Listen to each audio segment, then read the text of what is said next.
I, but I can't deed one to themselves, you know, split up, they came on one deed. They came with 2 parcels. Yeah, two separate parcels, separate descriptions.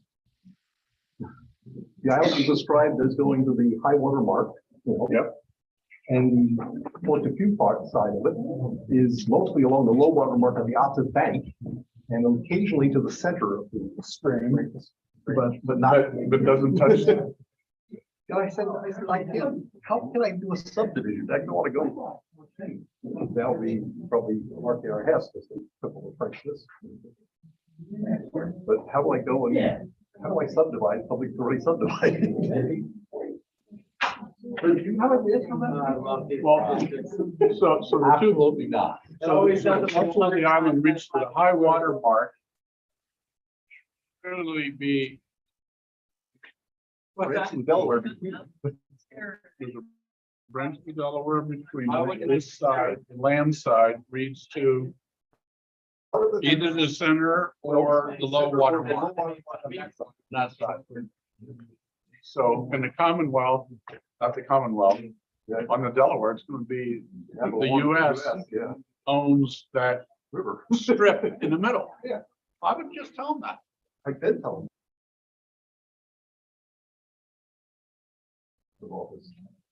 Attorney DeVito, can you hear us okay? I can, thank you very much. Perfect, thank you. We'll get started in a couple minutes. Thank you.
Now I cannot hear. Oh, no worries. We didn't start yet. Just making sure that everyone's getting ready. So 2 more Perfect. minutes. That's fine. Thank you so much. Thank you.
Good evening. It is 6:05 p.m. This is the regular business meeting of Smithfield Township Board of Supervisors. Please join me in rising for the Pledge of Allegiance.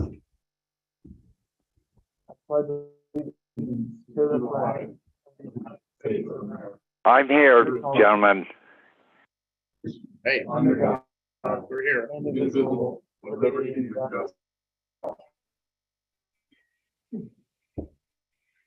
Members include Supervisor Brian Barrett via Zoom, Vice Chair Robert Levenheim, myself, Chairman Jacob Pride, our Solicitor Ron Karasak, our Engineer John Tressler, and our Office Manager Julia Heilica. Announcements: we had an executive session this evening from 5:41 p.m. to 5:57 p.m. in regard to the Shawnee Valley planned residential development litigation and settlement agreement. We will touch upon that later in the agenda. I will also note that our last meeting was canceled, so this is the meeting for August. That said, our first order of business are 2 sets of minutes, July 13th and July 27th. A motion would be in order to approve both. Do I hear that motion? I'll make a motion. I'll second. Motion by Mr. Levenheim. Do I hear? Second by Mr. Barrett. Any questions? All in favor? Aye. Aye. Aye. Excellent. They are approved. We do not have any public hearings, nor do we have any plans to act on, but we will start with our solicitor's report. Ron, would you like to note anything? Yeah, I had just finished my report, in fact, earlier today, and I sent it along to the township. It's significant. There are 3 full pages of. I wanted to speak up for the mic. That were done. So yeah, I can certainly report on any of those if you have any questions. However, I think that what should be discussed, and if there is a motion to be made, a motion to be made as to what is the township going to do with respect to this Shawnee Valley PRD matter. My emails that have been submitted, they are confidential information, but I can say that I flip-flopped on this issue. At one time, I thought that Shawnee Development did not have to proceed and simply have their plan approved with their conditions, or that the plan was approved with conditions, that they meet the conditions, and then we enter into a development agreement with performance security. And then after further looking, I looked at this and I said, well, maybe not, because settlement agreement that was entered into in 2009 changed a couple provisions of the stage 1B, which is the stage under the 2005 plan that's being relied upon. So if some of those sections of stage 1B have been changed, then it may not be as easy as saying, okay. In further reviewing the agreement, there is a dispute resolution provision that requires a good faith consultation meeting between parties, and if the not resolved at that consultation meeting, a motion can be filed with Monroe County Court to determine whether or not there's been a violation of the agreement. As you may recall, Slate Belt Preservation, Slate Belt. Shawnee Preservation Society is taking the position that the agreement has been violated. So that said, I'm not sure how this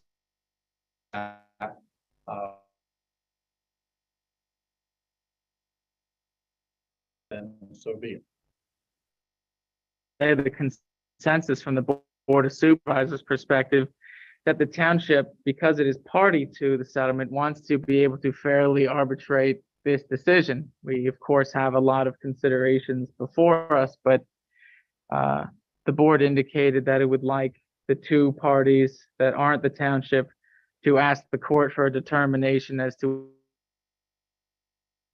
which interpretation prevails, because we don't want to be able to impugn the township's ability to make a decision. There are, at least this side, there's a legal argument, whereas the other argument is a lay argument. But do I hear a motion from either of my colleagues that I'd like to ask? Yeah, I'll make a motion, Jacob, and Counsel? we should reference Okay. Am I on mute? And Brian. No, no, Oh, we can hear okay. you. Okay. Yes, so I was going to make the motion, and we should reference the amendment in 2009 also. Okay, I hear a motion from Mr. Barrett. Do I hear a second? Second. Any public comments on that, on it?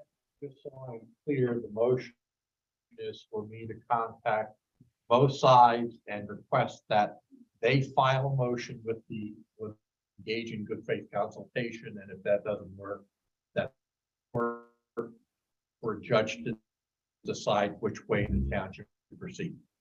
Is that Good. the nature Right. of the motion? Okay. Go ahead, Tim. Wait, hold on, pause. Hello, everyone. Thank you. If you do have a public comment, I would just ask that you state your first and last name so I can put it in the minute. And please bear with me if I ask you to spell anything. Sure. Go ahead, sir. Tim Carbone. Thank you, Tim. C-A-R-B-O-N-E. And I have a question, so that means that yes, it's supposed to get together with Ted and Tom to discuss, and then some one of us, whichever one. My preference would be if both groups would consider filing the motion together. I mean, if I don't want one side to bear more of a burden than another. Right, well, I guess I'm looking at the timeline, so we have some sort of discussion with them first, and then go to. That's the tactic, yes. Okay. Just wanna be clear. Yeah.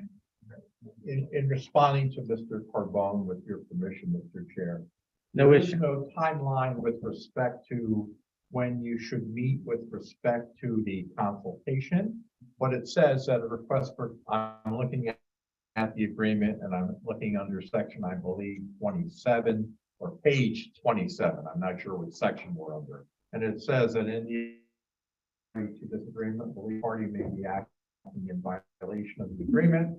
That party may request in writing a consultation meeting. The request for a consultation meeting must be made within 7 days of when a party receives information or is put on notice of a violation. And the parties agree to hold a consultation meeting within 3 days of the request. And in the event that in that consultation meeting, the matter has not been resolved, the party may, within 3 days of the conclusion of the meeting, file a motion in court to have the court decide it. And it goes on to say that the court shall conduct a hearing, even by telephone conferencing if necessary, within 7 days of filing the motion. I'm not sure if you can dictate to the court when they're going to have a hearing, but it's meant to be done relatively quickly so that no one is losing a lot of time either way with respect to a resolution of this matter. And I agree with the chair that if a joint motion is filed, even better, because at that point, you're both saying, look, tell us what we need to do here to go forward. Any other comments before we vote? All in favor? Aye. Great. Engineers report. On. Nothing to note. We're still reviewing a couple plans that are in process. Fishing pier, I did get started, moving quite as quickly as I would hope, but at least they're started. And we're continuing to monitor the improvements down at Gateway. So those are the activities that we're pursuing right now. Terrific. Thank you very much. Next on our agenda is our consent agenda, which is to detail, some routine items that the township would normally do, which is requesting planning commission reviews, authorizing advertisements of public meetings. We're getting a head start on setting hours for trick or treating because they are traditionally on Halloween from 4 to 7, just like our Council of Governments recommends. We have a memorandum of understanding with our Teamsters Union. Then there's some other sign placements and security services for our parks. Also to note is authorizing the budget and finance manager to have non-signatory access on the township accounts. Does anyone on the board have any questions before we proceed to a vote on the consent agenda? That said, I move that we approve the consent agenda. Do I hear a second? Second. Motion by myself, second by Mr. Levenheim. Any comments? All in favor? Aye. Oh, aye.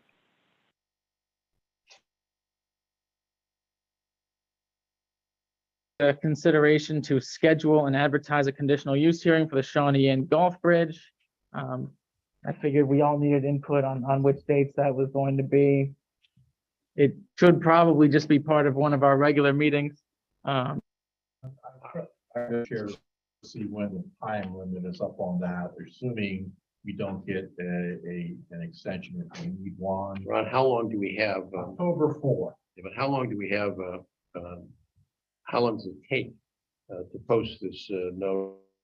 Well, you've got to do two advertisements. One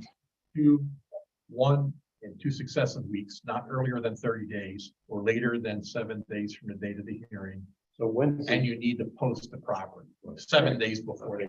Correct. what I'm trying to say is, when's the earliest we could do this? Because I don't think there's any objection to it, but what we want to do is make sure that they can get going on this thing before the water starts rising in the fall. I have the advertisement already done in a draft format. All I need to do is put in the date, so. Well, our next- September- 14th September, would we be able to do it by then? I did do the math, we will be able to. Okay. Ron can put an advertisement in on the 7th of September and on the 31st. And with that timeline, as long as we get the information to the Pocono Record by Friday Great. of this week, we're fine. Okay, the hearing on, assuming it's voted on 9/14. With the advertisements on 10/31 Eight, and. 8/31. And also the Uber here, I guess, 8/31 and 9/7, or even earlier, but, okay, so. Okay. All right, so if you believe that that's a date you want, just give me the time also, and then we'll go from there. All right, well, it's 6 o'clock. 6 o'clock? Correct. So I'll make a motion that we have this hearing on September 14th at 6 p.m. Okay, motion by Mr. Levenheim. Do I hear a second? Second. Second by Mr. Barrett. Any comments? Kind of very with, Lori, so if, we're. Just want to confirm that that was, with my boss, Great. We'll see you then. Mr. Perry, can you spell your last name for me, please? Said, all in favor? Aye. Aye. Aye. And just so I'm clear, Mr. Chair, I am still proceeding to do an advertisement for that zoning map amendment for the hearing of 2 weeks after on September 28th, correct? Oh, for the petition by the Mountain Manor? Yes, yeah, I think we Okay. confirmed that in our last And then meeting. we'll have a public hearing on the 19th. Right. And then we'll have one on the 28th also. Right, 14. Or 14th. yep. No worries. Next is the consideration for the approval of the move-in self-storage land development plan. Ron or John, whomever would like to take it away on that. I will take over that, Mr. Chair, with your permission. This plan had been reviewed by the Township Planning Commission at their last meeting, and they had recommended conditional plan approval. There are only a few conditions that need to be addressed. However, before we get to that, there are some saldo waivers that have to be granted, because obviously if the saldo waivers are not granted, then the plan would either have to be redesigned or would have to be refiled in some fashion. Right, So, and looking at the township engineer review letter of July 25, 2022, which is the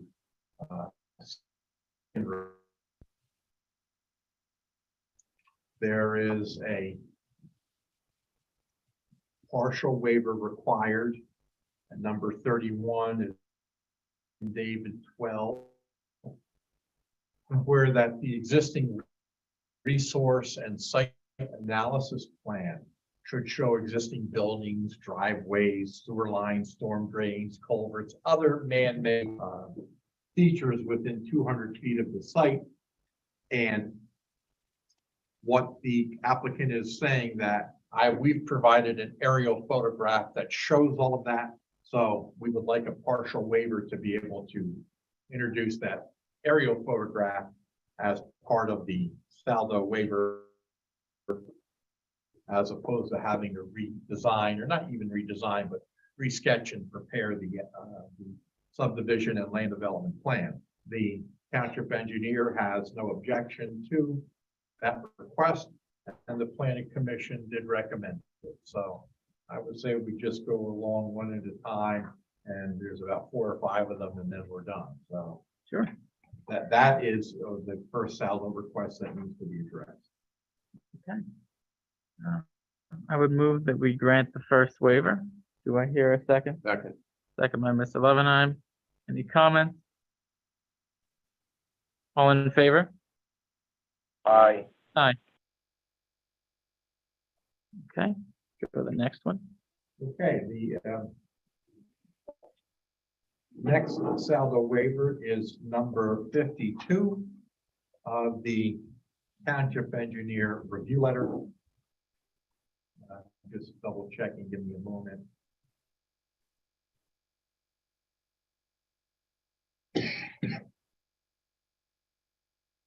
Well, we're not there yet. I'm sorry. That number 44 of the township engineer review letter, where it says that when a subdivision abuts or contains an existing street, applicant is required to improve the street to township standards. In this particular case, there is no widening of the street proposed, and a deferral letter is being requested with respect to this saldo requirement. That's section 1008.3. So that being said, the commission or the supervisors need to act upon that waiver and deferral request. Do I hear a motion on the second waiver and deferral request? Motion by Mr. Levenheim. Do I hear a second? Second. Second, Mr. Barrett. Any questions, comments? Go ahead, Vicky. These are which are flexibility in terms of the township subdivision and land development ordinance. So there are occasions when a plan that's being proposed has a feature that it might need relief on. An example, like this case, there isn't going to be any street widening that occurs. So because they're not going to widen the street, they wouldn't be required to upgrade the road to township standards. Yes, the move-in self-storage land development plan. Yeah, no, these are only done on individual plans. Okay.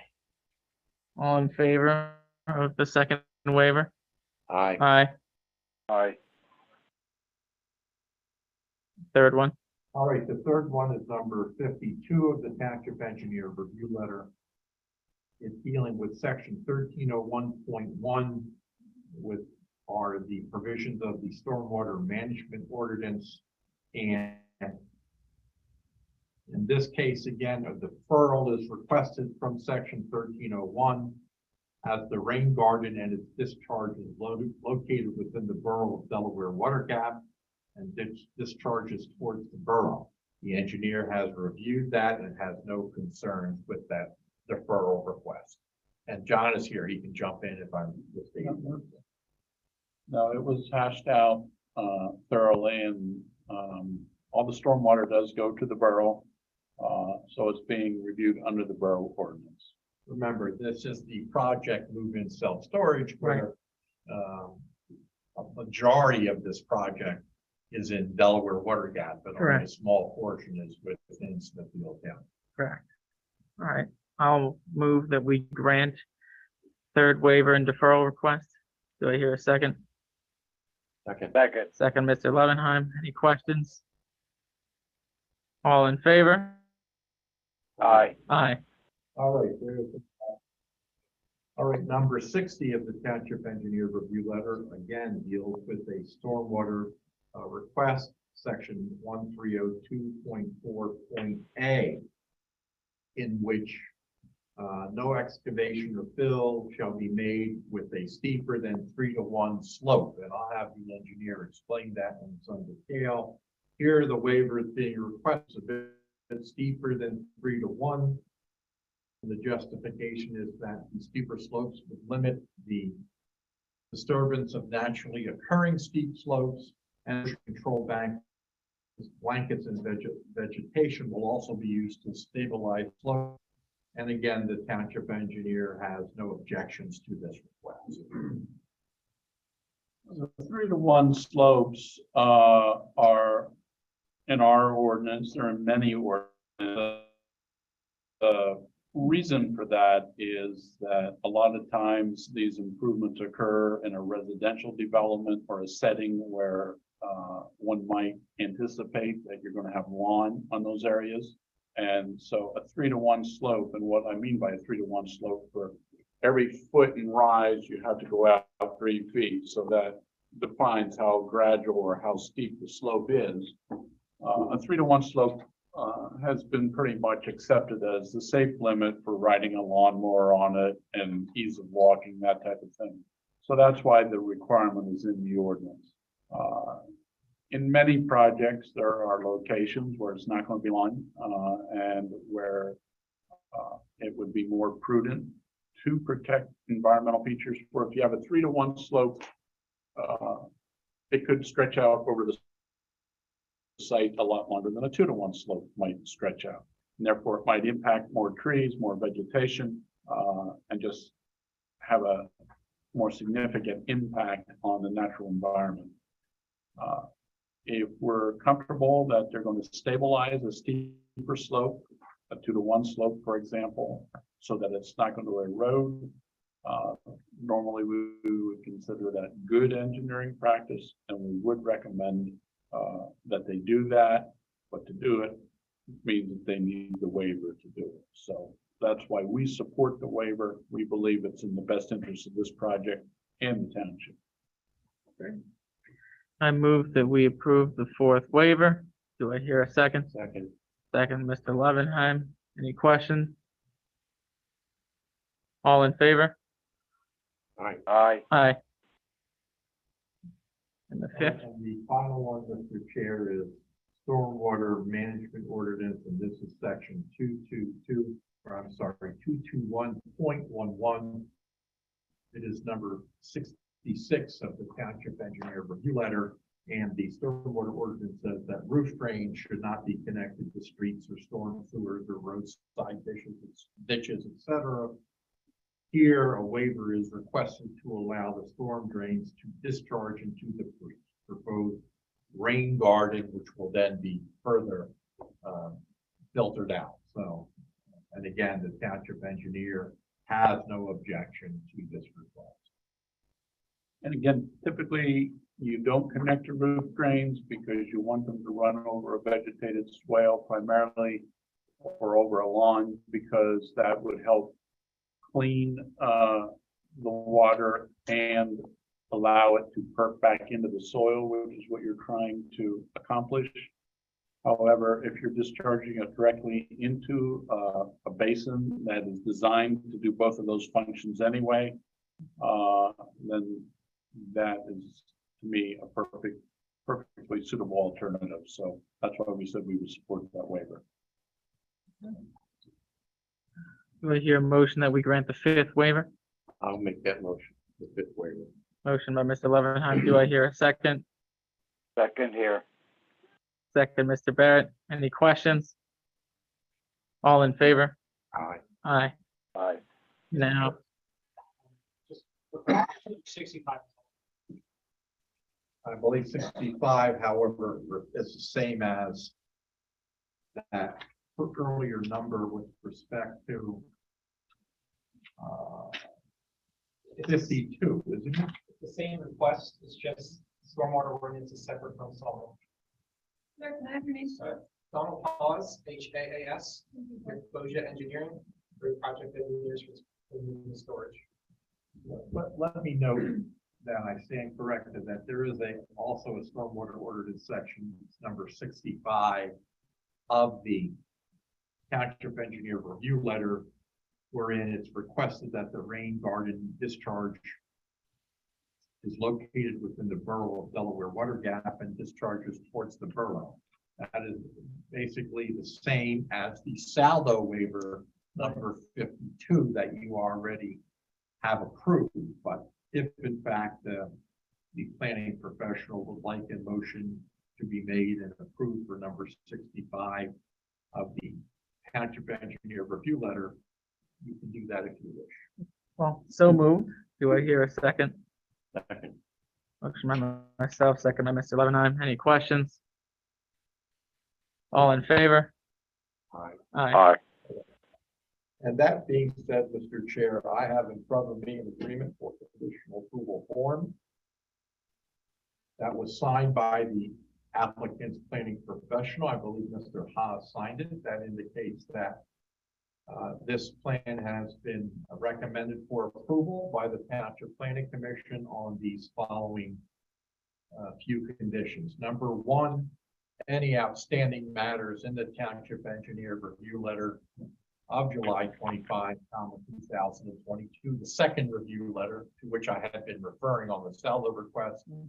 If there are any conditions that are not yet been made, those conditions or not been met, those conditions need to be complied with by the applicant. That monuments, pins, and markers be set in the field and certified in writing by the applicant's planning professional or engineer. That the Saldo waivers that we've just gone through, noted on the plan, that at the time of the planning commission meeting, Mr. Michael Albert, planning commissioner, made a recommendation that if there's any lighting for the project, whether existing lighting or future development for the project, that it comply with township engine or township standards, and the plan be signed and plan to be notarized. So with those conditions, which the applicant, to which the applicant has agreed, the board can take action to approve, give official action to the conditional plan approval for the move-in self-storage land development plan. Do I hear a motion to grant the land development approval? I'll make a motion. Motion by Mr. Levenheim. All second. Any questions? That is another issue we'll have to deal with, so. All right, go ahead. Nothing that I'm pertains, sorry. nothing that pertains to that? Okay, I just want to make sure. No, nothing to pertain to Okay. that. All in favor? Aye. Aye. Aye. Okay, All right, now, although this deals with the move-in self-storage plan, I'm not sure if it's something that you want to address this evening or not. I received, or the township received a letter just within the last couple of days from an attorney by the name of Devin Myers, MYERS, on behalf of move-in self-storage, who's asking that the township consider advertising the deemed approval with respect to the special exception use. I know that I just sent an email to the township today on this, and Supervisor Lovenheim suggested that perhaps we address this today, but that's your call. If you want to address it today, I'm prepared to address it. If in fact you want to just put so it that, over so you can mull over it a bit, we can do that too. oh, might as well, if you don't mind, give an introduction so people understand what we're actually discussing with the deemed approval. Yeah. So what happens because this project, I believe, is somewhat in a floodplain, if I'm not mistaken. Not the It's floodplain. not a floodplain. The special exception would be because of the nature of the project. It's an existing non-conformity, so it's Okay. an expansion of an existing All right, non-conformity. so expansion of an existing nonconformity, so there would be a special exception use permit that would need to be granted for the project. Our township zoning officer, Mr. Wolf, has said that since this project is a majority of it is in Delaware water gap, that the zoning should all be in Delaware water gap, that there should not be any zoning issues here in the township. And of course, as you may know, a special exception use is a zoning issue. It's a matter Correct. that has to be determined by the zoning hearing board. So based upon the township zoning officer's decision that all zoning is in Delaware water gap, there was no action taken to schedule a public hearing Correct. on the special exception use, very similar to what you just did earlier, where you scheduled a hearing on the conditional use hearing for Shawnee Inn Golf Course Bridge. Same thing deals with the special exception use. Right. Special exception use is determined by the zoning board. A conditional use is determined by the board of supervisors. The 60-day time limit still applies. Right. So there was no hearing within that 60 Right, days by the zoning hearing board. by the zoning hearing board. Right.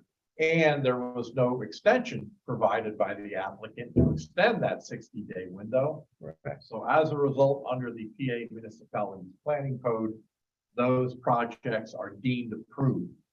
And Correct. so the attorney is saying, we want you to agree to a deemed approval and so advertise it in the newspaper, because we are concerned that without something from Smithfield Township saying that whatever we're doing in Smithfield Township, and there is some work, there is a building in Smithfield Township, and I believe maybe some stormwater issues in Smithfield Township, that without that deemed approval, we may have problems moving forward in either getting financing or getting other projects, other project information or money for this. So Yeah. So I would that's add, what's being asked, that we advertise under the NPC. It says that if we miss the deadline, we advertise in the paper saying this project is deemed approved. So you're looking for a motion to approve the deemed approval. And advertise in the newspaper. I'll make that motion. motion from Mr. Levenheim. Do I hear a second? Brian? Well, I'll second. For the purpose of debate at least, Ron, I would ask this. Since was it a formal decision of the zoning officer that the Board of Supervisors would have to then appeal in order to the zoning hearing board in order to advertise this? The zoning officer's decision was via email, in which he said that there were no zoning issues in Delaware Water Gap in his opinion.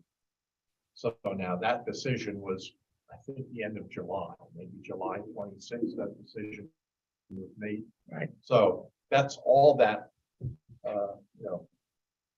it doesn't matter whether he made that decision or not, in the sense Right. that there was no hearing within the 60 Right. days. And there So was it no wasn't, extension. it was not an action by the zoning officer that would be appealable by any entity is what I'm asking. Well, the township, of course, could always appeal what the zoning officer does or send someone else, but that, I think that train has been just about ready.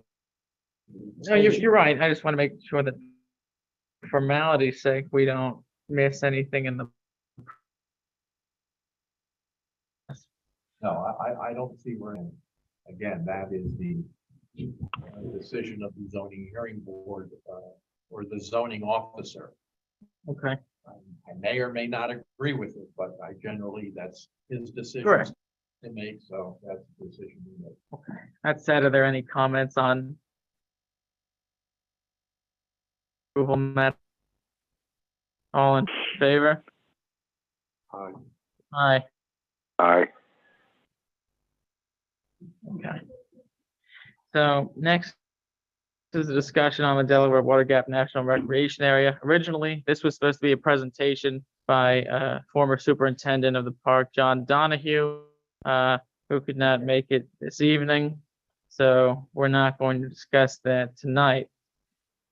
Therefore, our next item is a discussion on the Green Mountain Drive realignment and bridge replacement project, when we have attorney Charlie Boat here. So, Ron, do you want to preface this? Well, again, I prepared I'll say a partial first draft of an agreement of sale between the township and DPL or DLP. I'm never quite sure of the initials. I get them reversed. To purchase that portion of the driveway in order to connect to the development that's out that way so that there is access in and out. What I needed in the agreement, as I indicated, was that I need to know some details. You know, what's the amount that we're paying? When do you want to close this thing? You know, there needs to probably be some subdivision requirement in order to subdivide this piece off in order to have it available. So, you know, without that additional information, I'm sort of stuck as to completing that agreement of sale, if in fact we're still on board with an agreement of sale. I know that I believe an email came in from Supervisor Barrett saying, well, why are we buying this? Why we just don't do an easement? Well, we can do that too, but in any event, for me to finish the agreement that I started, I need more information. Attorney Vogt, if you'd like to. I mean, this is the first I've heard that might be an agreement sale. I guess my first question always was, is this a permanent solution to Green Mountain Drive, or just until you fix the bridge? Yes, it's a permanent solution for a second. You're gonna get rid of the bridge? No, we'll have the bridge, but we need a second entrance. And obviously, I mean, if this is an acquisition, it'll be extreme subdivision because you've got a strip of parking on the right side, the whole right side. That would be non-conforming in all of those. And also, our concern obviously is having the people that park there and back out on the public highway. Charlie, what would you prefer? Your clients prefer an easement or a sale? We're staying away from now. I mean, we're going to be repairing this bridge. We're going to, you know, need room for that, you know, that construction, make sure that the 29 families that live back there are able to safely go to and from their home, at least intermittently during the construction of the bridge. I mean, I guess one question, and this probably falls to President, ultimately, is there a way that the parking for the two buildings around the property can be restructured so that you could, the land you took would be the land that would be farthest right heading to park? Or go through it, instead of staying with the driveway, now go through the parking area. And then reconfigure somehow at the township expense or pay us enough so we can put the reconfigure the parking so we don't lose the park. And then there are those other conditions that were put on there, I think, in Larry Simon stuff and region or something that I think ties certain rights of way together with the property across the street. I don't think they would be impacted. I think the biggest question mark is the parking.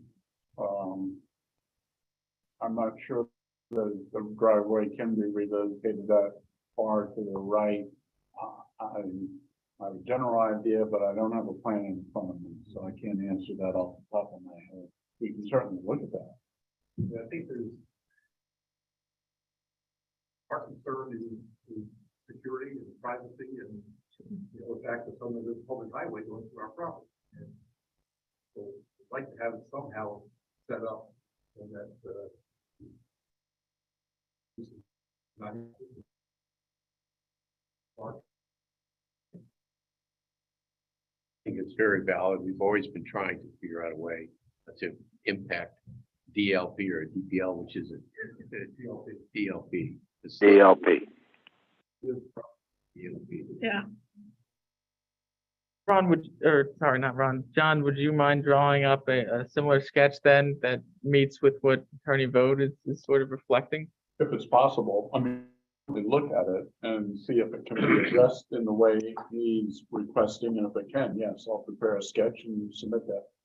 You should be aware, Mr. Chair, that I think Mr. Tressler did prepare a sketch Right. some time ago and I have that as an exhibit to the agreement, but I know that Mr. Vogt is not completely on board with that sketch, so Right. you should just be aware of that. So that's why I'm suggesting that if you're talking about a purchase, it makes sense to me to make it the edge of the property as opposed to right to the good one. Yeah, I mean, let's see if it's possible and then we can reassess. I mean, at the minimum, we're going to want to have like the easement so people can go back and forth, because while the bridge is under construction, I'm not sure exactly Well, how easy the egress, is going to be. We have that meeting with PennDOT in September. Perhaps that's something we can invite Attorney Vogt or here's what. We now have the money to fix the bridge. We never thought we'd get that.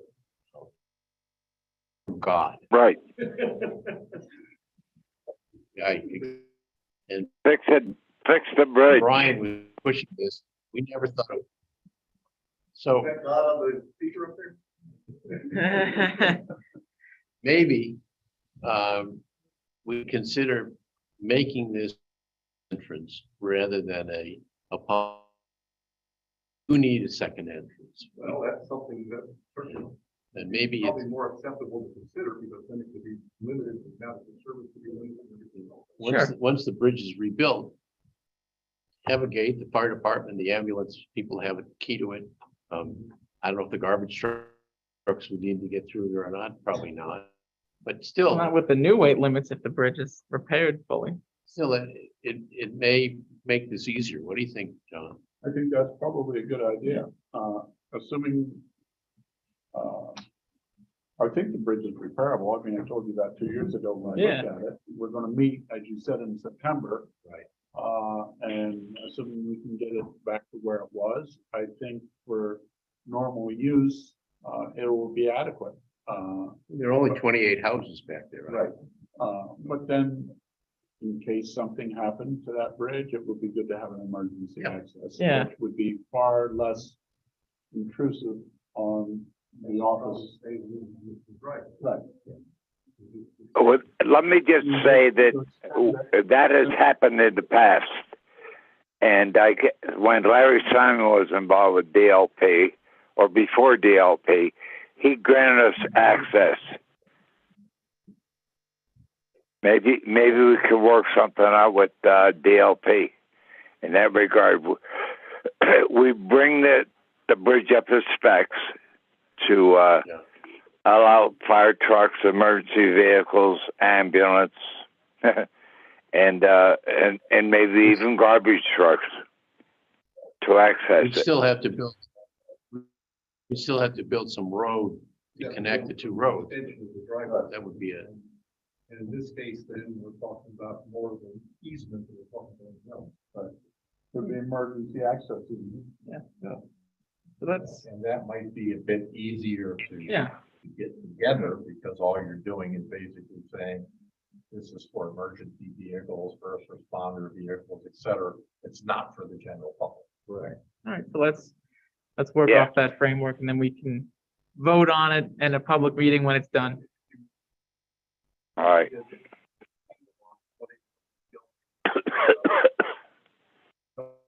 necessary to tell.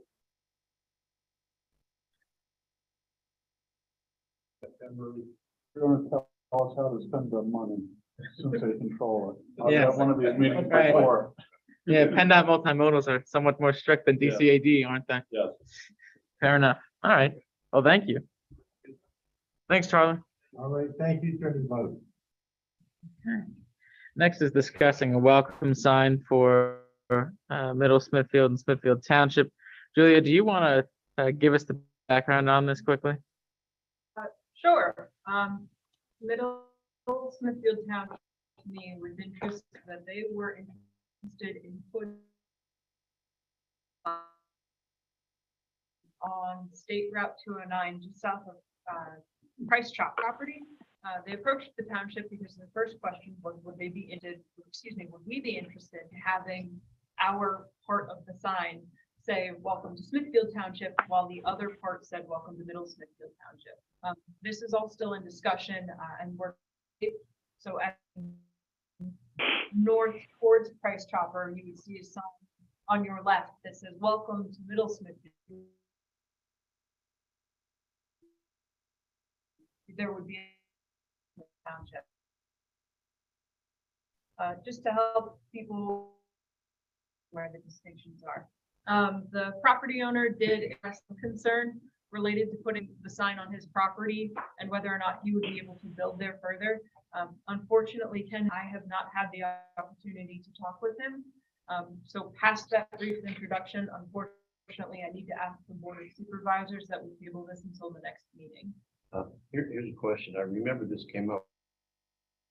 And it was PennDOT who would not give permission to put a sign there. They are considering putting this on the Vasco property outside of the PennDOT right of way.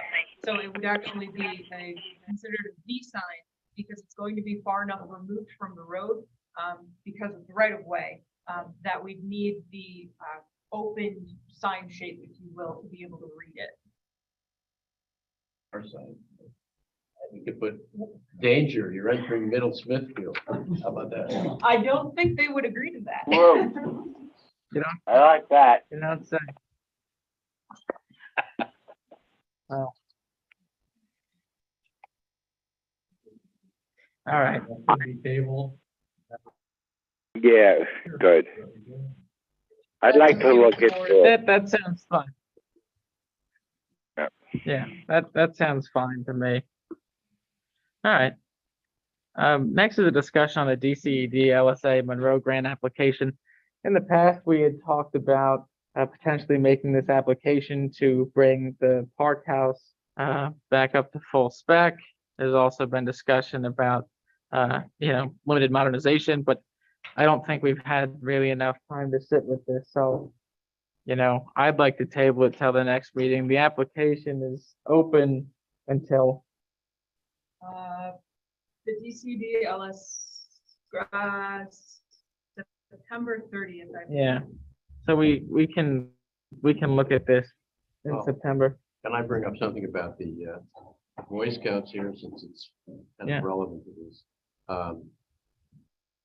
Sort of a survey of that house, and there were multiple problems with it being habitable. It was, somebody else looked Yeah, at Tino it. did the building code inspection. Right. You know, Now, you suggested that you might want me to take a look at it. I think Tino Okay. did an inspection a couple of years ago. Maybe Right. Well, we he would, did one recently. He did recently. one a couple weeks. Yes, he said nothing got better.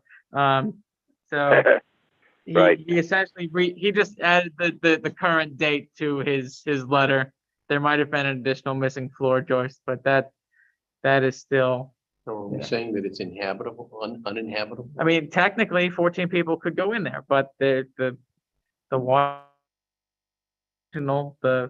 bathroom's not functional, so we cannot have people inhabit it, and let alone put people in there that could be at risk, like kids, with the missing floor joists and whatnot. So we're really saying it's not for the Boy Scouts. No, and I'd love for it to be, but it's just unfortunate that it's deteriorated. Like to, John, if you have time, we would like, I think, be the consensus of the board to have you be authorized to take a look at the building and see what's even feasible. And if there is anything, you can tell us, and then we can ask for a scope, to do an application if it's feasible. Okay, now, when you say feasible, put back into use is what, Yeah. okay. But I mean, I know that one of the biggest setbacks is that the electrical setup is quite dated. So I know that that's, a rehab is going to cost some money, but if we can get a grant for it, Well, that brings. why up not another- consider that? I've said this before. If we're talking towards a grant, there's two choices. One is rehabbing it, and the other is tearing it down and building a new building it's better suited for purposes of that. And I keep mentioning the community hall at St. Paul's, which is a wonderful example where you've got a whole kitchen, you've got 3 different rooms that can be combined or used separately, and something along those lines, maybe it's smaller, but has a nice look of that, of what the farmhouse is now, might be the solution if we're looking for a grant. But what we've never done is just engage an architect, or at least do an elevation and sketch and say, okay, this is what we could possibly do. here's an idea of what it might cost. We don't know anything about that. And it seems that should be one of the possibilities rather than rehabbing this. Either way, it's going to be very expensive. We might as well get something that people can get a lot of utility out of, or most people. So let's Well, think towards that too. Who could just Back a while ago, excuse me, RGB offered their services, took a look at it, and I think, Robert, you were just on board, and he said it's going to be very, very expensive either way you go. And he didn't give us an exact price. He said about $300,000. That was 6 years ago or so. But it was a ballpark figure because we've never done a plan Right. of what we really want. So who knows? Even with a rehab, we don't know because we don't know what that would cost either. So we've got a month. We could certainly force some researcher and get some better idea that we might be able to at least put a figure into a grant with. I'm hearing only silence. I mean, I'm wondering, let's see what John can come back with, because if it's going to be bigger than a rehab, we probably don't have time to make a credible application. But that could happen next year. But I mean, I'd like to see, what it would look like to rehab, and then we can use that as a gauge.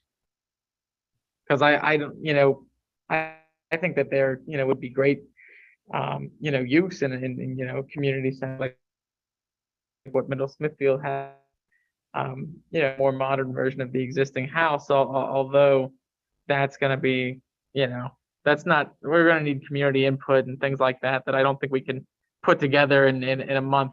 But have it to, meet all of today's electrical standards and whatnot, and aesthetically be restored as well. Well, also remember, you talk about Middle Smithfield, built that it's a library that has facilities for emergency use. I think they even have showers, don't they? And we don't They have do. anything like that in case the power goes out for a week. Oh yeah, but we're not going to be for that in a month. Well, but I think we're talking about a building and it should have a lot of uses like that. Got to start sometime to look into this. It could take a year to get some sense of what we want to apply for a grant there.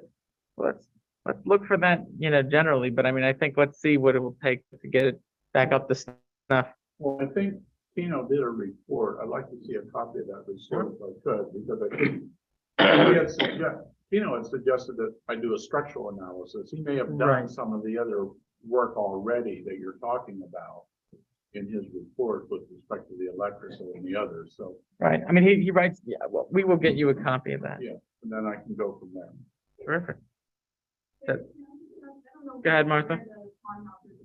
Oh, the park house right over here at Waterfront. Yep. Yeah, it's had occupancy issues for about the last 5 years or so between the baths and other, nature. We've had some pretty cold winters despite climate change, and that resulted in the cracked water lateral and things like that this past time, and then gophers and stuff like that. All right, so does that sound okay if we have John look into getting it back up to snuff for this application round at least? For what kind of use? What capacity? The existing use, or what it should be, like the Boy Scouts, the public Right.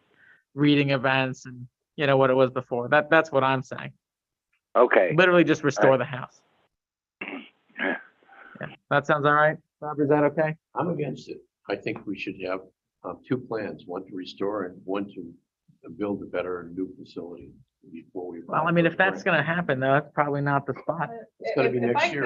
if I could just step in here. We are on a time frame with this grant, so the option might be to immediately have John Tressler look at what we need to do right now to ensure that the house can be brought back into discussion. Robert, I think I love the idea of what you're doing. I would personally love somewhere in the township to a community center, an emergency center with a generator that we could use as, additional warming and cooling facilities, flood management if we needed to, and have a viable building like that we could use. But coming up with the specs for that, the development, and writing the grant for that sort of project, there are so many FEMA, different resources that we can tap. So if you are okay with it, we can pursue this as a short-term solution, and then maybe start taking a look at different federal grants that we could pursue on maybe a 5-year range. Get our grant application together, figure out this project, funding secured, so we'll have a competitive application. So then we can perhaps pursue $1 million community center project wherever the board decides that it should go. So that way we can move forward constructively, get the house into working order faster than before. And of course, all of this discussion is premised on the idea that we're going to get the LSA grant to restore the house, and we might not. We tried, we put in an application now, which we wouldn't be able to do anyway if we were pursuing this multi-use building that you're considering. But then we've at least pursued the option. Okay, I just want us to throw money into something that we're gonna. But I think if we get this up to snuff, we can look at the future favorably in other spots. Okay, I'll go with that. All right, that sounds like. I guess I better hurry. Thank you. We'll give you the key tonight. Take your time, John. Next is the consideration for the Black Buffalo 3D sewer planning module. I will preface this in that Julia was able to get in touch with interested parties that have attended the last several to make everyone keenly aware of this. I will also note before we ask John for his comments on this, that the approval of a sewer planning module does not constitute the approval of the project itself. It is just merely how they would like to design their septic and their sewer. So that said, John. Yeah, what you're being asked to do is routine and required for every new development within the township. It's the way he keeps track of within the Commonwealth. So an application sewer authority, they reviewed it. At this point in time, they are satisfied that the applicant is going to be the one to really control the sewer, because this is a connection to the sewer as opposed to, I believe the application consists of pages, if I remember correctly when I looked at it. And looked at it, reviewed it, their engineer offered his comments. The applicant has submitted a response to comments. Really, just your responsibility to accept that, referred to in the vernacular as the mailer, and send it into the DEP. So I would recommend that you do that. And in the last email that I read, you mentioned that was conditioned upon getting the information from the sewer, that the comments have been addressed. I had say, but I believe when Robert raised the question, I looked into it in more detail. The applicant has addressed those comments. I thought perhaps their engineer would write letters and they were addressed, but apparently the sewer authority came to the conclusion that it was addressed to their satisfaction, which is why they sent the correspondence on to the board, suggesting that the board send it in. So I feel comfortable after reviewing it that the board feels that the authority feels comfortable, so therefore the board move it on. And was that Grant, report done by comment? Gilmore Make sure you- Associates? That is correct. Okay. Make sure you state it.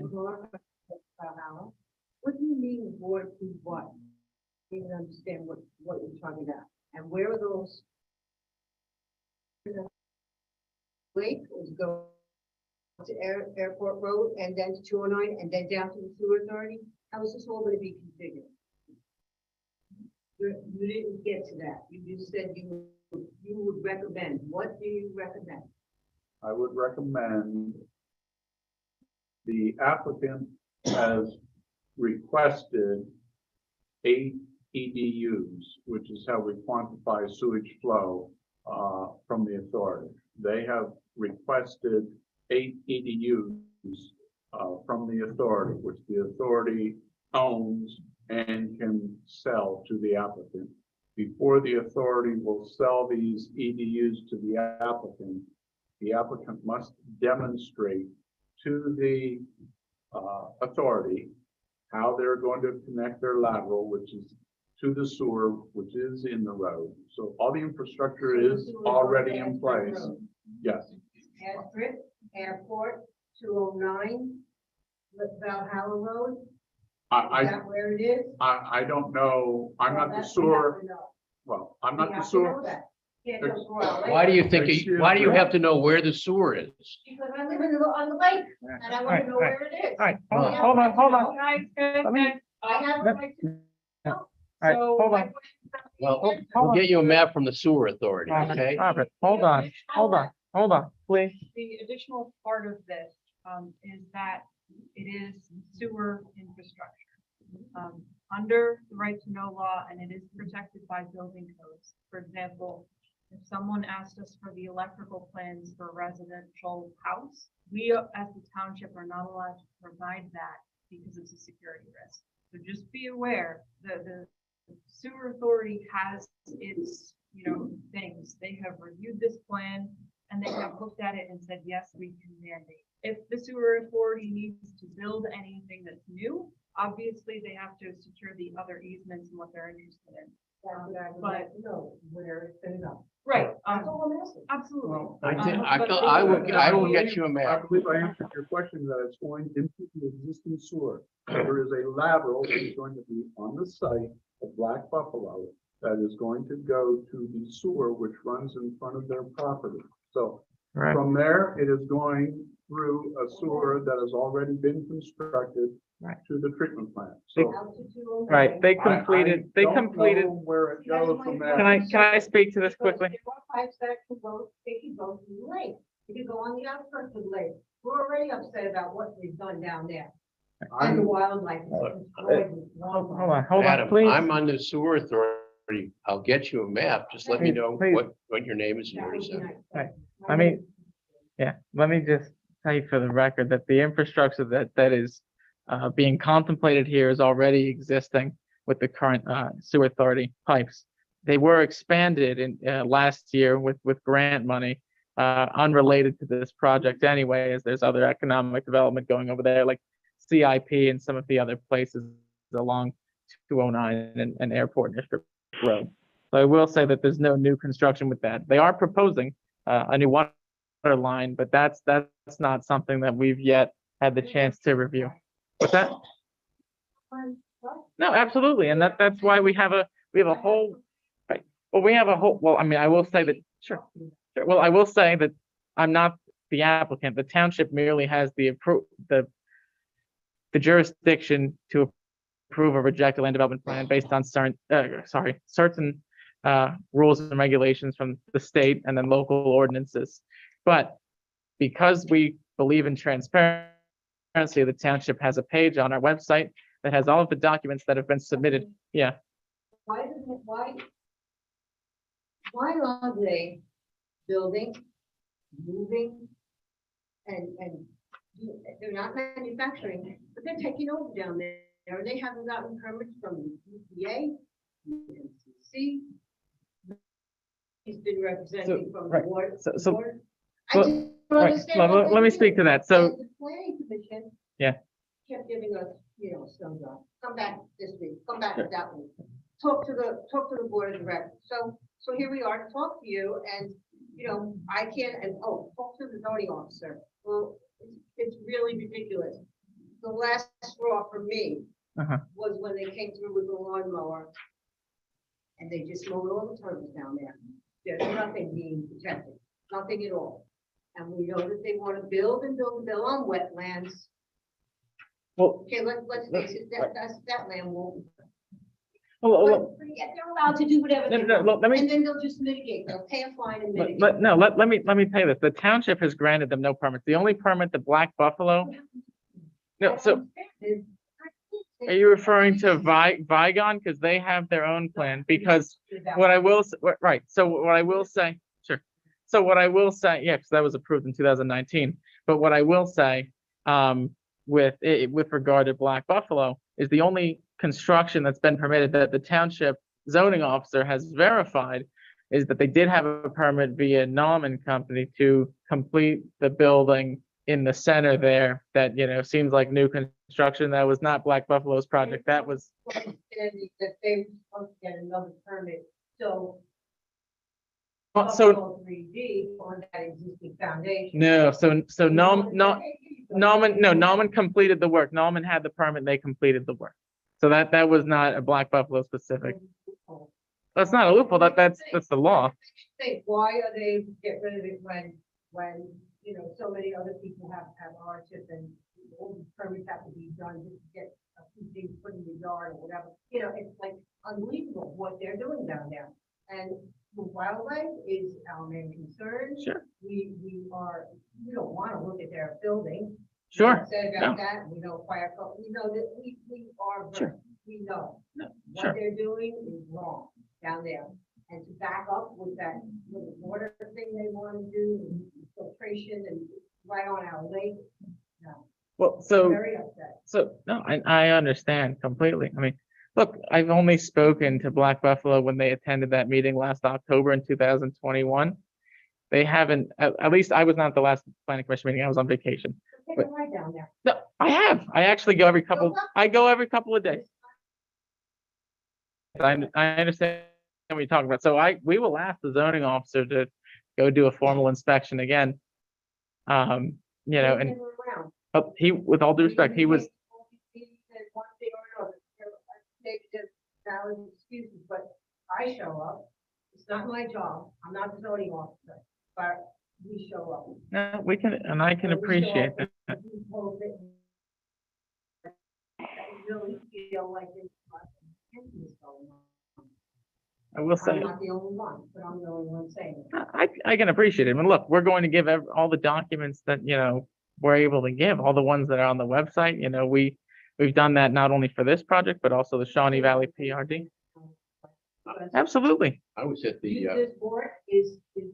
I was at the I planning don't see any commission. good coming out of it. I was at the planning commission meeting and I was on Zoom. What I said there, I'm gonna say here, which is, we have not yet seen the report from the conservation district. And I think that's They gonna, said 4 months, meanwhile, they're down there mowing. they can't do anything until, they can't build anything permanently until they have that report. And I think that report is gonna tell us a lot about what's possible there, because they're building in a swamp.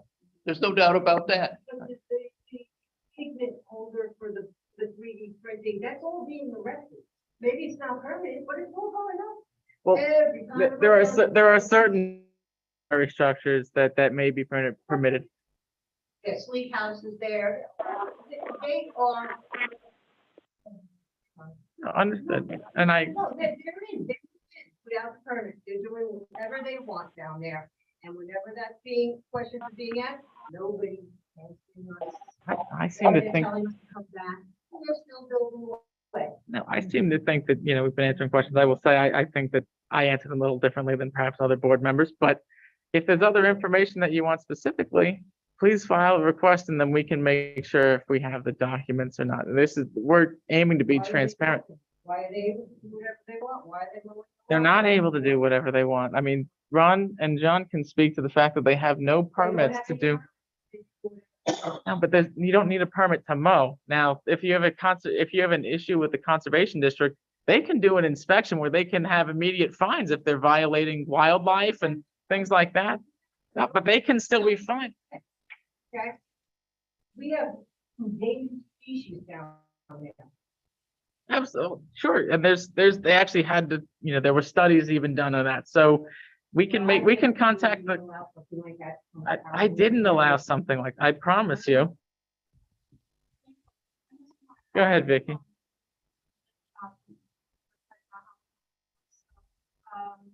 Ever since they put up those towers to print Mhm. cement things for their R&D department, particles are spraying out like little tiny millimeters rocks. Before, I never had anything like those on my deck, but every time they use that, I have someone in stock. We can contact the conservation district so they can do an inspection. Issues that We- we have I will, living by these towers when they're spraying.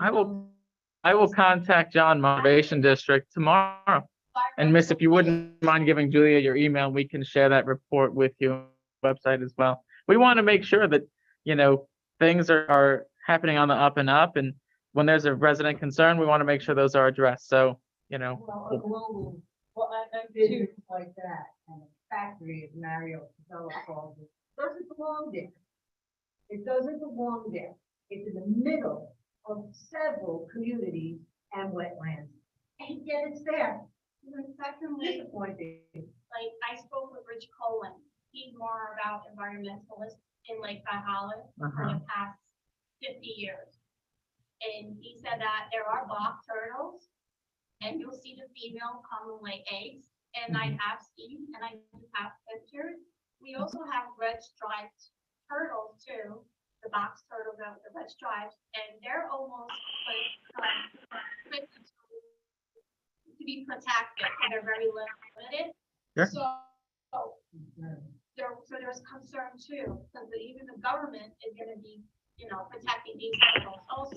Sure. If you want to know about bog turtles, talk to these people on this side of the room. They're experts on it. Well, also Rich also told me that box turtles are also in Shawnee area too. So, these turtles Yeah. migrate, they walk slowly, Sure. Well, we will they con, nest everywhere. we will contact the conservation So it's district. based on Black Buffalo's environmental report by Liberty, Uh-huh.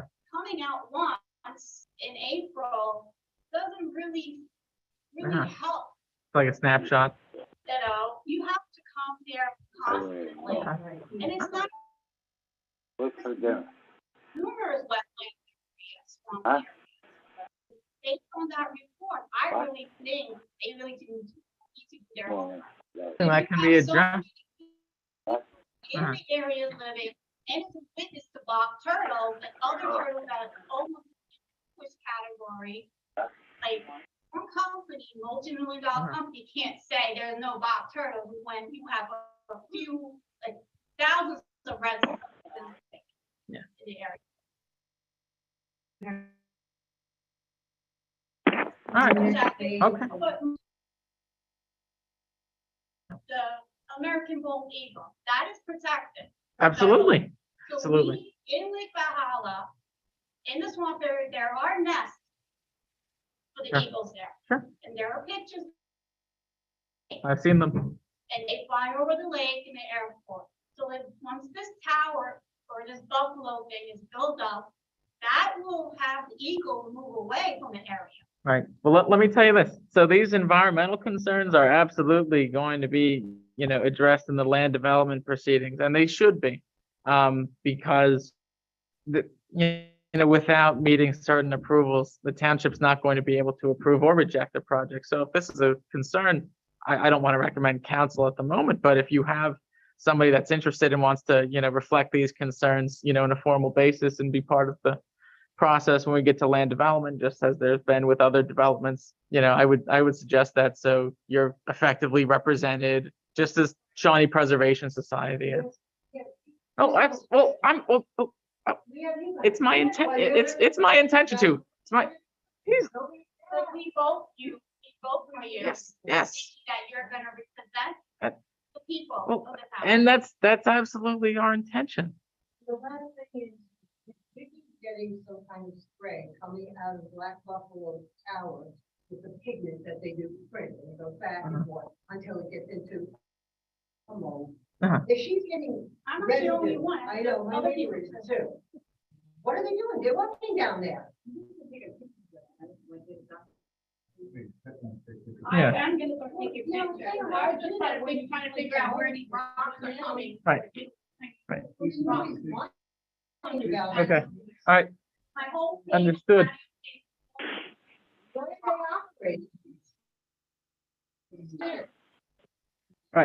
Yeah, absolutely. Let's do that. And I'm gonna contact the Conservation District tomorrow and then we can get some information on this. But for right now, the only thing before us is the sewer planning module. So, And what you're essentially doing, just to be clear, we've had a lot of discussion here, by sending that that mailer on to DEP, that you have capacity in your sewer system to provide Black Buffalo 8 EDUs. You're not approving anything else. You're not approving the design or anything else. You're informing the DEP that as a township, you believe that you have the capacity existing in your sewer system to give them 8 EDUs. that said, I only have one question for you, John. If the township has a sewer authority, why is it the Board of Supervisors' responsibility to say what the sewer authority has? That's a fair question. I asked myself that. Is it in the statute or is this something that we can table? I believe that the townships take the ultimate responsibility, whether they have an authority or not. Just like for an on-lot system, and DEP approves it, it's just like PennDOT. Well, I guess I'm PennDOT will approve drainage under their. Fair. But I guess I'm concerned because, I mean, this is the first time I've ever seen one of these mailers or anything like that. With Smithfield Gateway, they also needed will serve letters and EDUs. We never approved, any of that with their current land development plan. So I'm wondering why the township is being put on the spot for this one. Well, and I can't answer that, whether the authority signed the previous ones or not. I can tell you Smithfield Gateway had to go through the same process. Sure. I can't tell you who actually signed the mailer. Well, what- It was before my time. Vicky, sure, one last comment. I saw the blueprint and, they have a few basins put into that plan. Detention basin, sure. Is that gonna be tapped into the sewer or that basin is No. going into the creek and the lake area? No, that is for stormwater. We're talking about, Okay, I just want to clear that. yeah, Sure. that is stormwater. That will stay on site or go into the ground or discharge wherever it is currently discharging. I mean, I would have to look at the plans to answer that definitively for you. But what we're talking about is sanitary sewer service, which will be contained a sewer lateral into a public sewer. It will not go out onto the ground, into the lake, or anything like that. Okay, the sewer plant is the Smithfield and Lake Valhalla. Right. Is there enough capacity? Correct, for that- big correct. warehouse? That's what, This is about. right, and the sewer, this, This storage from their product that's going in? No. Or that- No, not at all. As a matter This- of fact, that question was raised during the review, and that will be looked at more definitively by the DEP when they review it as well. But that was a question that was raised by the sewer authority, right, and So- because this is solely, Can I just have a- to be crude, is using the bathroom. Instead of considering it, maybe you want to table up until you get that report from the DEP and all that. no. To the DEP to start their review. They're not gonna look at anything until they get this mailer. Understandable. So now they're gonna, based on what you say, they're gonna go and see for themselves and. Right. do them, okay. Well, as long as they do their own due diligence. Well, this- That they can only use. The question was raised, and again, I'm not the sanitary sewer engineer. I'm speaking, I'm trying to give you the benefit of what I myself learned just by quickly reviewing these documents. The sewer engineer for the sewer authority raised a question about what type of sewage flows would there be? And if there was gonna be specific industrial flows, that would be a concern and that would have to be addressed. So that has been raised. This application for these EDUs is for, sewer, for a discharge, which would be like any other discharge in the township. It would meet those parameters. It would not have certain exceedance levels that Black Buffalo might be generating as a result of their process. If they're just beyond what our sewer can handle, they must take precautions on site to filter that out and deal with it appropriately before the byproduct goes into our sewer. All that's being looked at as a result of this application. Are they responsible for their part of that, for the sewer authority? They're gonna get a sewer bill? Absolutely. Based on all that, Yes. and Yep. anything that has to be hooked up is their. They have to pay for it to be, they have to pay for it to be hooked up. It's about an average of $5,000 depending on, let me say it from this perspective. They're kind of a- Right. Let me say it from this perspective at my own legal peril. If you retain an attorney that is going to look at these environmental factors, just the same way that Shawnee Preservation Society has done in the past, that's going to be your grounds to object to a land development plan. That's really your best bet. Contact the conservation district and take a look. I'm going to contact John Moss. Oh, According to my research, they have been, and they're on it. so when we get a land development plan, they also get it because there's different, requirements for, if you were to clear land in a certain case, like there's not trees that they're clearing here, Like that.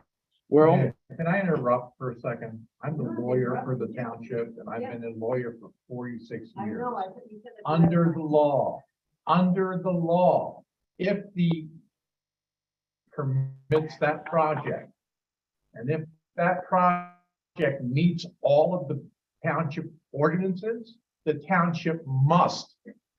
That's the law, Or okay? something like that, project so If big. it meets the township ordinances and used in the zoning district, it must be with the law. let me describe it this way. Right, It is a perfect thing. Not for my question. let me describe it this. Well, so it's called the M1. So if you take a look at our code of ordinances, which we're happy to give you a copy of, permitted uses and their definitions. Itself has been industrial for several decades. There is, Down there. what's that? Small, light industry is down there. There is, Amazon's getting bigger now because they have. the project itself was approved by supervisors in November of 2019. Black Buffalo, as far as I know, wasn't a thing. They didn't contact us till they made their submission sometime last summer. What's that? Global headquarters, Correct. five-story building, which now there's some. This is on. Yeah. Well, I got some questions for myself. Ordinances that permit that, and there's something wrong. Well, I will tell you this, there are not ordinances that will permit them to build houses over there. Well, it- that looks like.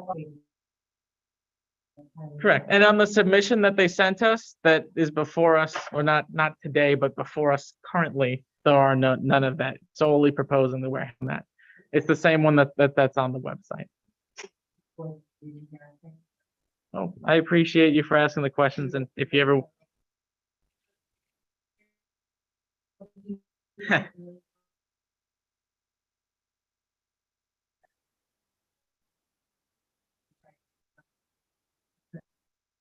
Really, this is where we spend all our lives, children were there, now you just, it's like, it doesn't matter anymore, because, no, there's a this, there's a that. We're humans, we're human beings. You know, and there's other things that can be done with that land, and that's why. Thank you again. Yeah. Well, thank you very much. So that said, since, at Mr. Tressler's behest, it is apparent that in order to get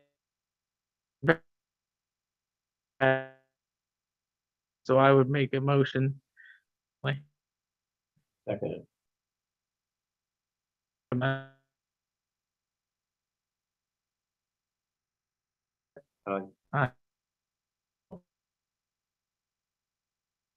Did not hear Brian. respond. Yeah, he's still on. You still there, bro? Yeah, are you? Kind of.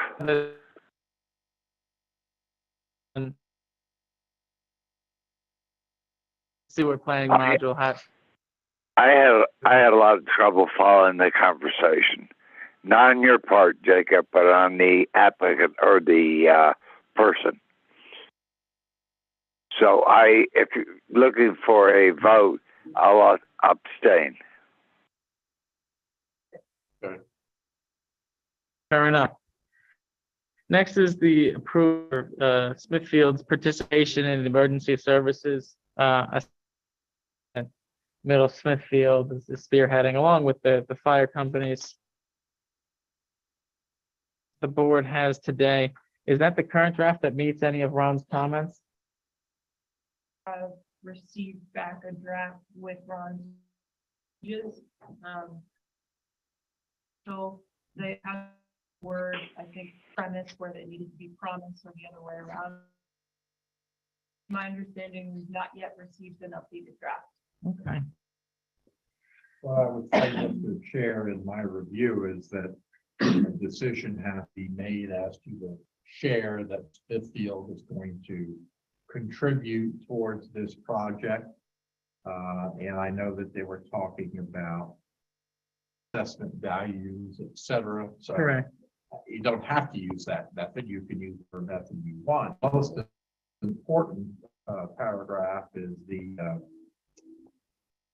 legal paragraph with the integration clause, which is number 6 sub A. It basically says that all of the agreements that each is in this agreement.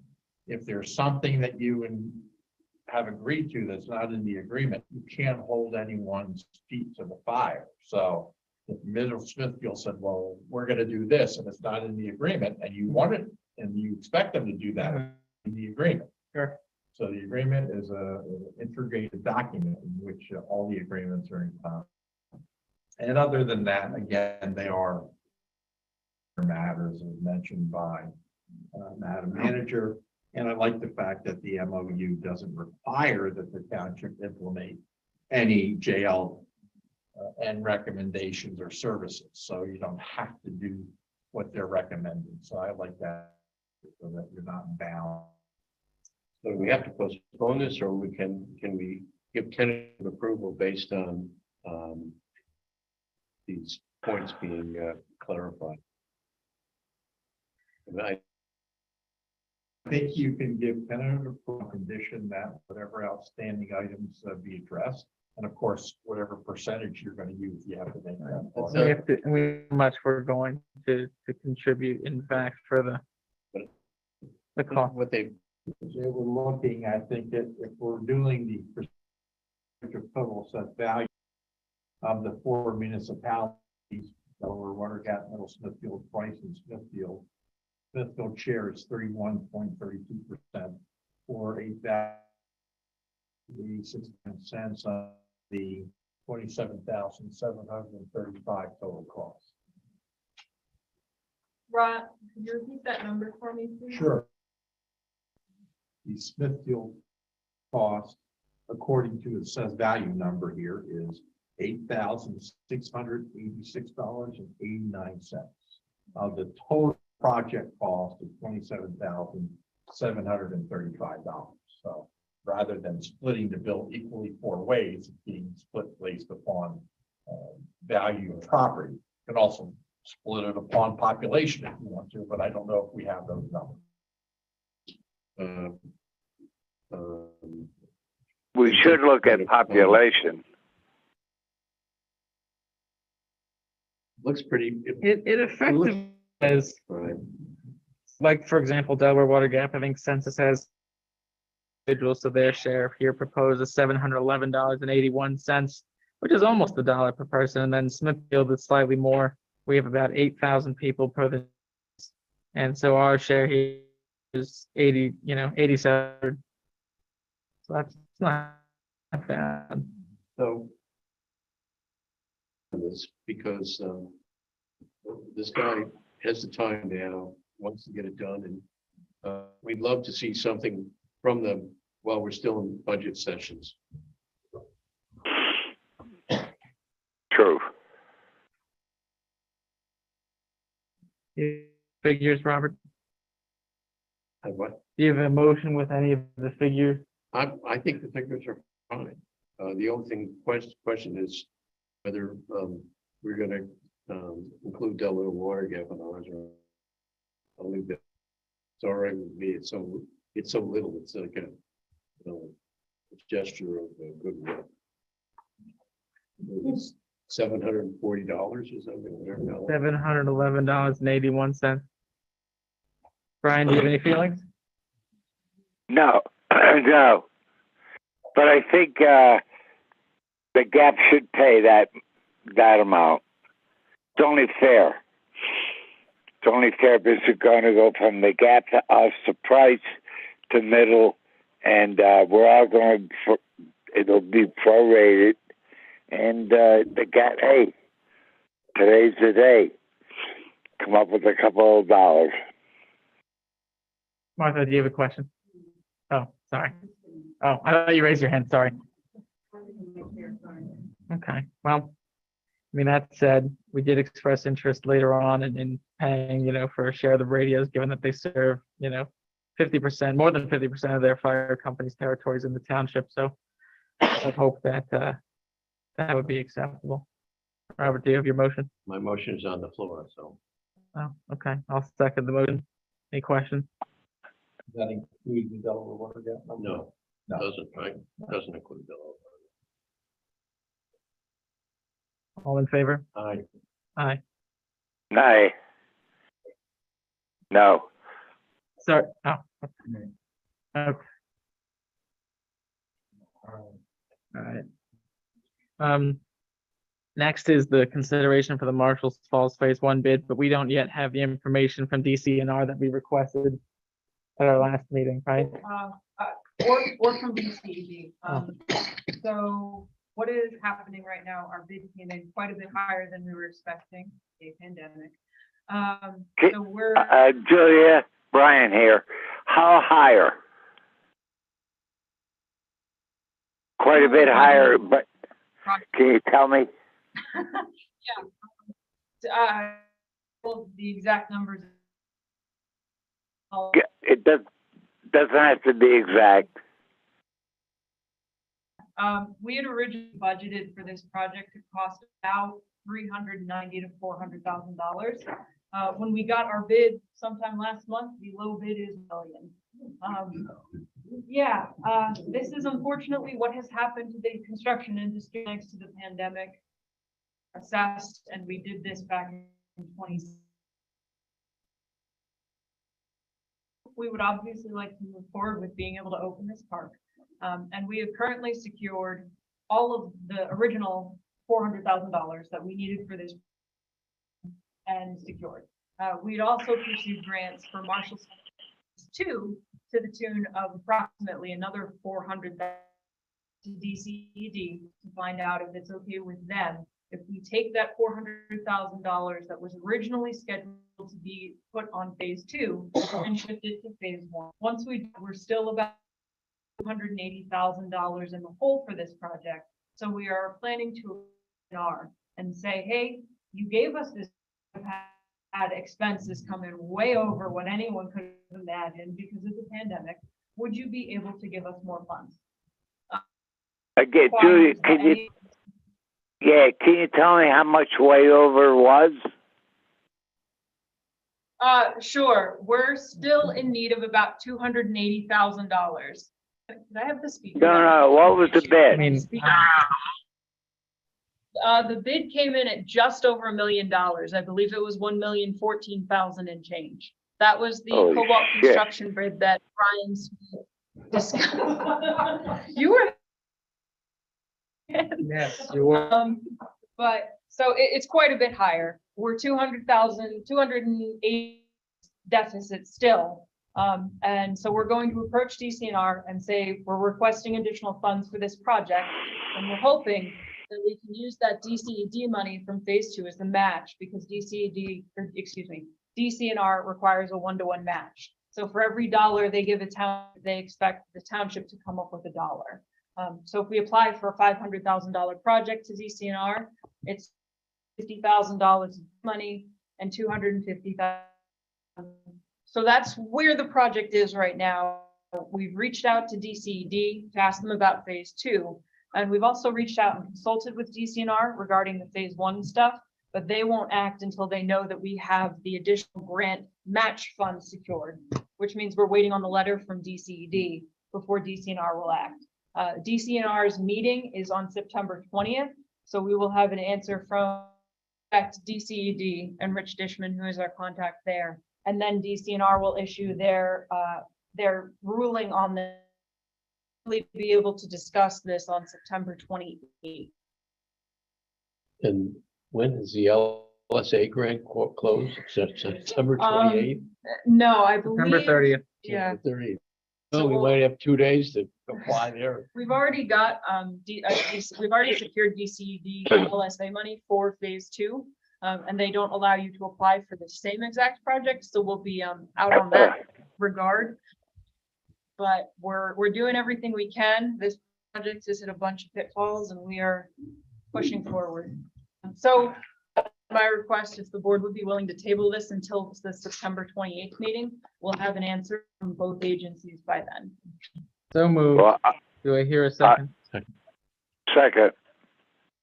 Motion by myself, second by Mr. Barrett. Any discussion? Okay. All in favor? Aye. Aye. Next is the Board of Supervisors report. I don't have anything specific for this evening, but I'm grateful for everybody that came and that you all are here still an hour and 40 minutes after it started. Luckily, we didn't start at 7. So thanks for that. We appreciate your input. Do either of my colleagues have anything that they'd like to mention? Not now. Okay. Hearing none, we have our bills for the month, which are $190,023.48. That is our regular expenses for the last month. It ranges from engineering, legal expenses to also our utilities. To go into further detail, there's also equipment that we purchased for the road crew. All things like road line painting per the COG contract, as well as the superheat maintenance for the building. So, if anyone has any questions, I'll entertain a motion to pay the bills. I'll make a motion to pay the bills. I'll second the motion. Do I hear a second? Second, Mr. Barrett. Any questions? All in favor? Aye. Aye. Aye. Finally, before adjournment, we have public comments. If you wish to speak, this does not necessarily have to be on agenda items, though we ask it not to be duplicative. And if you do speak, just please announce your name so we can get it for the record, and then let us know general idea of where you're from. That said, are there any public comments this evening? Desiree? My name is Desiree Sierra, S-I-E-R-A. One, I just want to compliment you with a well-run meeting. I was truly impressed by how you. It was amazing. I wish we had a town council that worked the way you did. I have a question. I know that you guys are picking up our leaves. I'd like to know what in return you're getting for doing that. Oh, exchange of, assistance with staff. We do things like this with Middle Smithfield as well. So In the case of, a bigger project, we might ask for Harley to come over, or sorry, Harry Darlington, sorry, to come to our, a job site and help us out with paving or something like that. We've also done this with, road plowing or something where we've done it. Raise taxes on your residents and then doing work for another. Well, it's not necessarily free. We're going to be working together on other initiatives, particularly on the public works side of things. That's where this is, going to be reciprocal. I mean, we have one town guy, part-time. Sure, no, understood.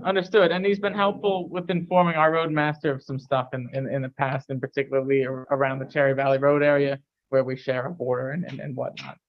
So that's the idea. It cost, several thousand when Delaware Water Gap got it from Middle Smithfield Township, which we felt was far too much for just the square miles or 4 miles of road that it is. Probably not worth $7,000. You guys can do it for the job that Middle Smithfield did, because they were pretty amazing. Absolutely. Actually, here, Sure. um, If you don't mind stating their name, just so we have it. I'm just gonna say that I'm saying it, because it really just concerns the whole town. Go ahead.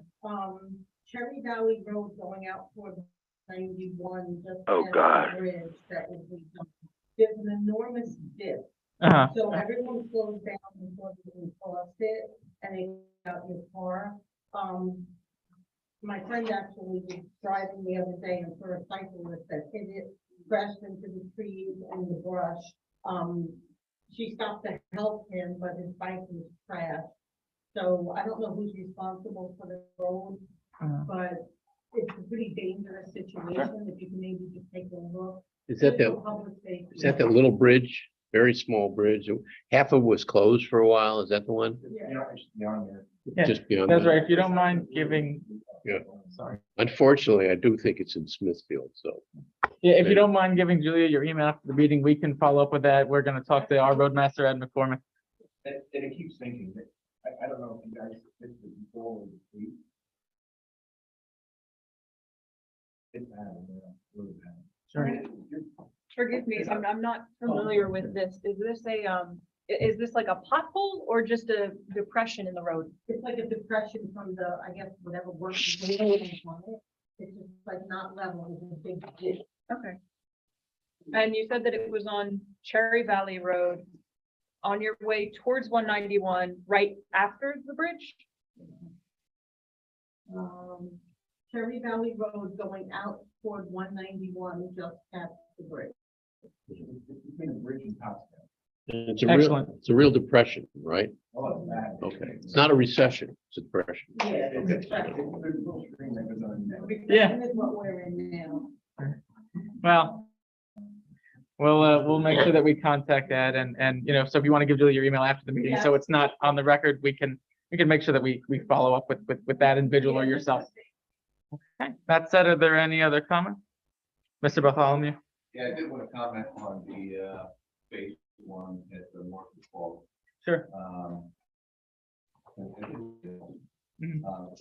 and I did send an email to the engineering authority for the Barry.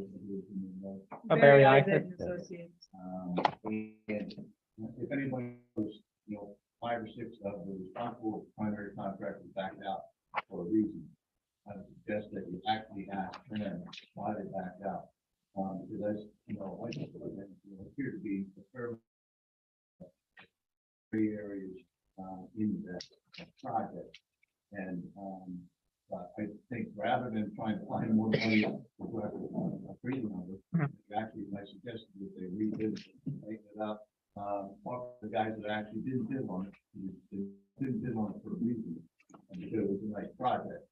I would suggest that you talk to the primary contractors. That actually. Yeah, we have a sign-in sheet from that though. I would suggest you talk to them and see, and we don't have the engineer rather do it, so they can, perhaps rebid it and get a reasonable placement. So that's a possibility. To clarify one thing you've said, nobody backed out. Anybody, members of the public, if you wanted to, are allowed to attend a pre-bid meeting. I believe for this project, the attendance at the pre-bid was mandatory if you wanted to submit an application. It might not have been, that's up to Barry Isaac. Point of that meeting is to just say, hey, here's a project. We'd like to know if you're interested in it. Here are some of the specifics that you may have questions on. So from that, you know, whatever number of attendees you have, you always have a number of fewer people to go after, think that the project is viable, that their firm can do it and move forward. As far as reducing the scope of the project, we've already reduced the scope once, and because this is grant funded, that is going to cause a giant nightmare of paperwork.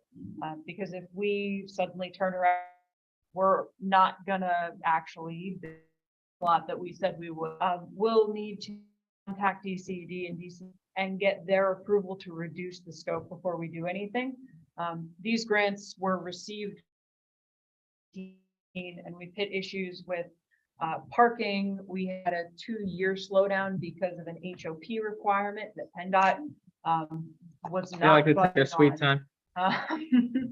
but all of these things would require those changes to be enacted and then approved by DCED to reduce the scope. Also, Well, if we were to we would need to change what has already been accepted by DCED and DCNR.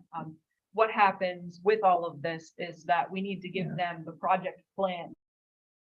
They say, yes, okay. If anything changes, you have to resubmit all of this. and it's also not uncommon these days for us not to get many bids or no bids because, first of all, people have trouble with labor where they don't have the labor. Also, with our roads, we found that either there's too much work or there's too little asphalt. It took us 2 years to get River Road repaved, the part that we did, because we didn't get any bids the first year. So this is not uncommon. Well, let's give Marty's idea a shot. Let's see if we can find out what some of the reasons were, because we know that we've been victim before where people, you know, will bid so high, so it can't possibly be accepted. But let's see what, it could be interesting to see what some of the reasons were. They all had, they weren't surprised by the scope of it because they all had to plan, for a couple of weeks in advance.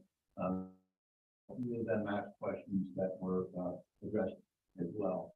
So, they were interested in. So it's not like they just showed up and they took a look and said, oh, no, we're not interested. They all had plans, they all went, and Sure. they were interested in the reason why they. We appreciate. Yeah. I appreciate it. We will, we'll see what we can find out. That's before we. Mr. The house over at Smithfield. Sure. Is that in phase 2? Is that going to be eliminated? I think. In phase 2, that's the plan. The house is unfortunately in absolutely deplorable condition, and there's a chance we can save it whatsoever. There's a tree in it before we There's got a it. tree in it. If you look, there's like a foot separating the off of it. So it's a health hazard. We're not letting anyone in there because as part of phase 2, we will put a second parking on the area and we will tear the house down. We got the 4 outbuildings on that property taken care of through a redevelopment authority grant for $40,000. And because of the house and how old it is, there are asbestos concerns for that. So roughly speaking, right now, we're looking at approximately $160,000 to $180,000 to tear that house down. So it's a little out of our price range right now, which means we're in the process of pursuing not only a redevelopment grant, which has the max of $40,000, but other venues to get that taken down. So there are no additional burdens with this property. Mr. Snow, do you have a comment? Sorry. Mr. Sullivan, father. I'm sorry, sir. Can you say your last name again? No. I'm just curious, how long has doing such that public running discussion in the time that has gone down? I mean, over the years, so there's multiple ways that municipalities can do it. So in some cases, like school boards, they commonly have a public comment section ahead of the agenda where you're limited to the agenda items. Thing. Generally with discussion items here, we have it in a way that you can, like if there really is like overwhelming like public interest. I mean, no, we're not going to know, but usually required by law. So we make sure that we do that, as it comes up. I've preferred to do it that way. If I'm going to hear comments ahead of time, I might not necessarily remember them ahead of time, but I mean, it's up to each municipality and it depends on municipalities that, they really kind of don't do all of it. I won't say, I personally don't know. I well, to my colleague from Delaware Water Gap, how they want to run their meetings, the majority of their council, but I will say, I've talked to different people, about how to do it and gone to other meetings, so. That it means to have real time discussion, then. So thank you for allowing that. And I hope you don't change it. The other thing that we've done is the consent agenda, so we can get through some of the routines. It all fluctuates. We meetings at 4 o'clock and then it kind of didn't make any sense when we changed things a couple of times since I've been a supervisor, so. All right. Any other comments? All right. That said, I'd entertain a motion to adjourn. The motion. Because Mr. Barrett has left the call. So we are all in favor? Aye. We are adjourned at 7:56. Thank you very much, everybody. Yeah, no problem.